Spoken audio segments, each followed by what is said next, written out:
We got Julian Marquez back here on the program. He's going to be fighting on the Ultimate Fighter Season 27 finale on July 6th. Julian, what's going on, man? How you doing? Man, I'm golden. Just chilling over here at the Performance Institute. Just got done with breakfast. How about yourself?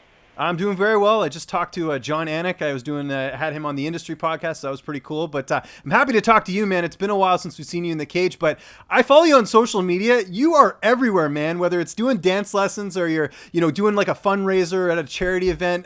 How's Vegas been treating you? It looks like it's been pretty good.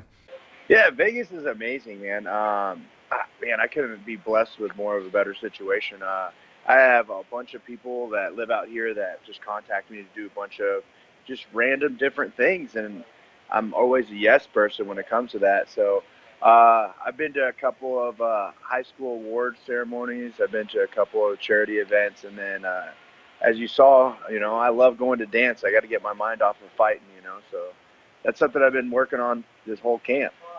And I saw you were at a charity event or some sort of fundraiser, some sort of a gala or something. I saw you all dressed up with Eric Anders. How do you and Eric know each other? Man, so Eric actually came to Syndicate before he fought Machida. I forgot who he was fighting, but he came up to do a training camp, and him and I turned to be partners, and we just kept training with each other and just kept talking. And then he was excited and asked me, if we wanted to work together, and I was like, yeah, man, dude, you'd come out. So he came out for my fight, and as he was out here, I just set up a whole bunch of just PR stuff so that we could do. So we did the Las Vegas Magazine. Their 16th anniversary, or the 15th anniversary of Las Vegas Magazine. We went to their gala, and it was intense. Coming off that big win in December, and you won a lot of people over. You had that great post-fight interview, but we haven't seen you in the cage since then. What's been the reason for the layoff, or did you want this much time off? I don't really know. I mean, I guess there's 500 and something fighters, so they have to go all the way around till they pull your name again, and I guess they called me at this time, like it called me 4 months ago for this fight, and they wanted it on this date. I think they wanted me to fight after my last fight on this International Fight Week, which I'm totally cool, and I've been planning for this. Actually kind of like a dream, always wanted to fight on International Fight Week.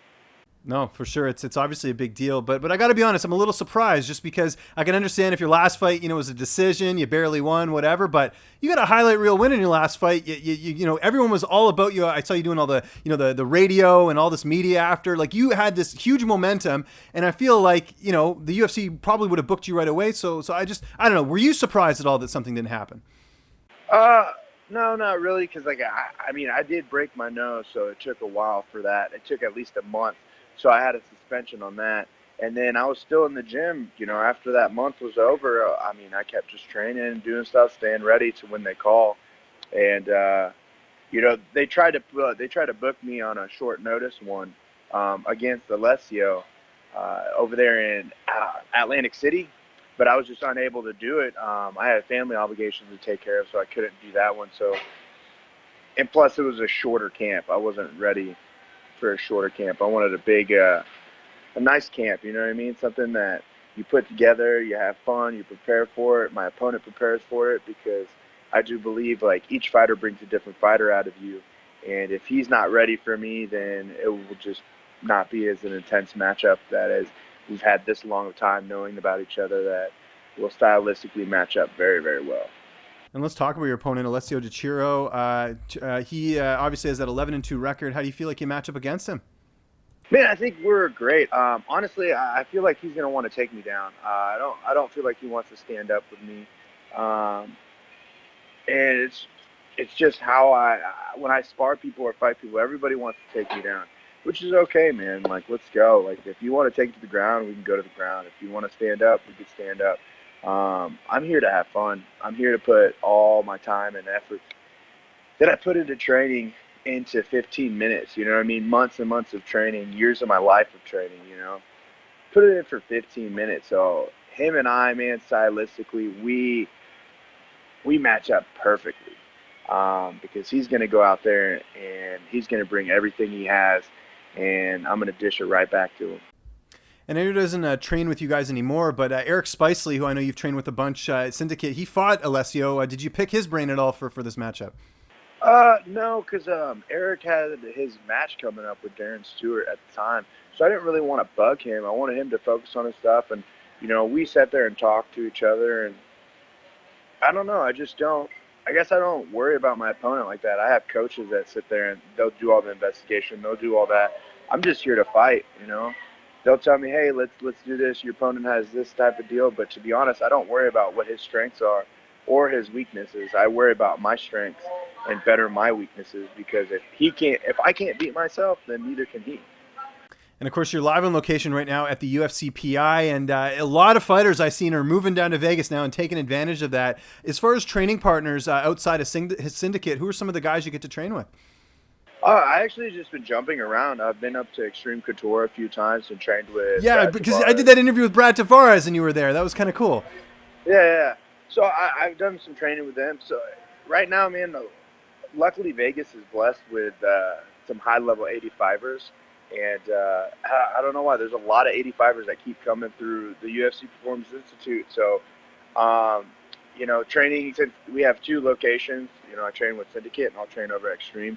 But I'll meet majority of my teammates and we'll go and do practice over here at the PI just to get personalized training, more just isolated training, stuff like that. Because not everybody can do a practice, but everybody can do a class. So we're trying to do practices up here. Okay. And then what about at Syndicate? What about bodies that you get to work with on a regular basis? At Syndicate, man, the only person I've been really going with a lot is AJ Williams. I don't know if you guys know of his name, but the kid's a savage. He's done Muay Thai and kickboxing for over 20 plus years, so he has a great stand-up knowledge. And then when it goes down to jiu-jitsu, I'd be working with Coach Casey out of 10th Planet, and we just go through there, and we have a lot of people that we would go through. We went up to Costa Mesa and rolled with his Orange County team, Team Oyama, um, as well as with the Classic Fight team, learned a couple of stand-up drills and stuff. So, I mean, we're just bringing up a bunch of different people. Too many to name. For sure. No, I understand. Who's going to be in your corner for this fight? Coach Casey, Zach Cummings, and Sean Dodaro. Interesting. What's the connection to Zach Cummins? Because he doesn't train at Syndicate, does he? So Zach Cummings is that guy that I've trained with my entire career. Oh, of course. From back in Missouri, Yeah. of course. My bad. Yeah, that's Yeah, right. no, you're good. Yeah, he's Yeah. that dude that looks at me and whenever it's 1-on-1, he knows exactly what to say. And I mean, with my coaches, a coach is a coach, man. They're both experienced, Coach Casey and Zach, and they know exactly what to say to me at the right times. And Sean Jadaro, which no one probably knows who he is, but that's my stage buddy. Like whenever we walk up on stage, we have something wild that we're gonna come up with, some sort of like attention seeker, I guess, or a draw. And he just keeps everything fun and reminds me that this is just a fun time, man. This is who I am. This is where I want to be. How do you see this fight playing out on July 6th? Man, I've seen it and envisioned it in many different ways. Where it's just this giant slugfest, this technical battle, you know, this will, this want. I feel like I'm gonna go in there and I'm gonna put combinations and my hands onto him, and he's going to get a lot frustrated and try to shoot big looping shots at me, try to go for takedowns, and I just feel myself moving around the takedowns, getting up if I do get on the ground, and I just feel like I'm going to break him. I'm going to physically break him and make him want to quit. I love it. Now, as far as what's next after this, I mean, I know you're not looking past your opponent, but if you go out there and you get a finish and you're healthy, are you looking for a quick turnaround, or do you want to kind of keep some space in between fights? Man, if I'm healthy and everything goes, man, I want to knock these out, dude. Like, I've never fought more than 3 times in a year. And right now I'm on my second one, and I have to wait again to say another 3 months, man. I just turned 28, dude. I'm trying to sit here and get some experience. Throw me into the jungle, man. Let me play with some of the lions, some of the bears. Like I'm trying to have some fun, trying to know where I'm at, know where I'm standing, know where I need to build off of. Like that's the whole point. That's why we fight, right? It's to fight continuously. Waiting 6 months to fight, waiting Hell, 3 months to fight. That's a long time, man. I grew up in the world of wrestling where you're constantly just one weekend out of the next weekend, out of the next weekend, out of the next weekend. It's like, let's go.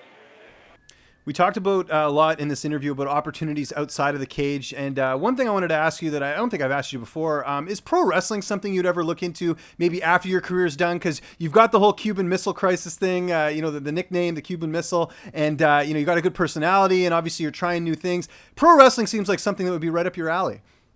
Yeah, I've never thought of that, to be honest. Really? Okay. I've watched wrestling as a kid, and like a lot of my friends, they watch wrestling and they love wrestling, and I enjoy watching them. Like I said, Anthony Sharkbait Gutierrez, he does his wrestling. So does Tom Lawler, and I watch these guys, and I don't. I mean, I don't know anything about wrestling, to be honest, to be able to be like, yeah, it's something in there. I'm not going to rule it out. Like, oh, if you guys want me on WWE or whatever it is now, I'm totally down, man. We should talk to Eric. He's done a bit of pro wrestling with his buddy there, Chuck O'Neal. I know they do a little bit of pro wrestling here and there, so you could kind of start there. But no, I was just curious about that. Who did you watch growing up? Who were your favorite wrestlers? Man, so like me and my brother, like I was Stone Cold Steve Austin. Nice. I figured as much. Yeah. Oh yeah, Stone Cold Steve Austin and Mankind. They were like, that was like back in WWF. Like we watched WCW and all that other stuff. But dude, that was like The Rock and Mankind. My brother loved the Rock so much, and I loved Stone Cold, because I will say this right now: no one could take a Stone Cold stunner like The Rock. And it was just like they were a perfect duo. Whenever they went out there, man, they like drew you into they drew you into their match, and it was just, dude, it was intense. And every time we got stunnered, it was just you felt it. So those were the people that drew me into wrestling. But then it all switched up and it got confusing, and yeah, that's when I tapped out too. For me, I was watching the Attitude Era, with all those guys that you just mentioned, and then I was out. I was like, this isn't for me anymore.